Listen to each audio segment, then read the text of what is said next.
जब केमिकल पढ़ते हैं आप केमिस्ट्री में, तो आप हिंदी में उसको गुण धर्म कहते हैं कि इसका गुण धर्म क्या है, इस केमिकल का रसायन विज्ञान में, मतलब उसका नेचर क्या है। तो वैसे ही अपने नेचर को, जीव को समझना, जानना, और इस बाह्य, गीता में भगवान कृष्ण ने अष्टधा प्रकृति का नेचर 8 प्रकार की बताई। तो उसमें अंतः प्रकृति है और बाह्य प्रकृति है। आउटर नेचर और इनर नेचर का बैलेंस नहीं होगा तो बीमारियां बढ़ेंगी, तकलीफ बढ़ेगी। तो नेचर के साथ जीने के लिए रोज कहा जा रहा है कि आप 0 वोल्टेज में रहिए, घास पर चलिए तो बीमारियां कम होगी। बहुत तरह की बातें हो रही है। नेचुरल चीज़ें खाइए, ऑर्गेनिक खाइए।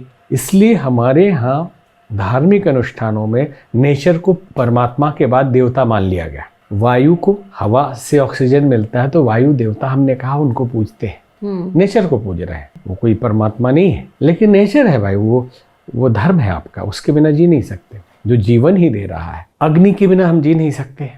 खाना कैसे, पेट की अग्नि हो या बाहर की अग्नि हो, तो अग्नि हमारे लिए देवता है।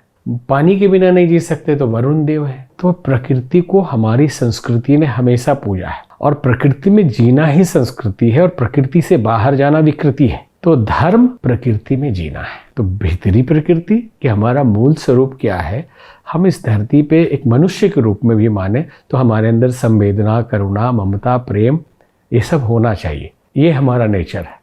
अगर हम क्रोध, अहंकार, ईर्ष्या, द्वेष, हमारा नेचर नहीं, हम नेचर से बाहर जा रहे हैं तो बीमार भी पड़ेंगे, रिलेशन भी खराब करेंगे।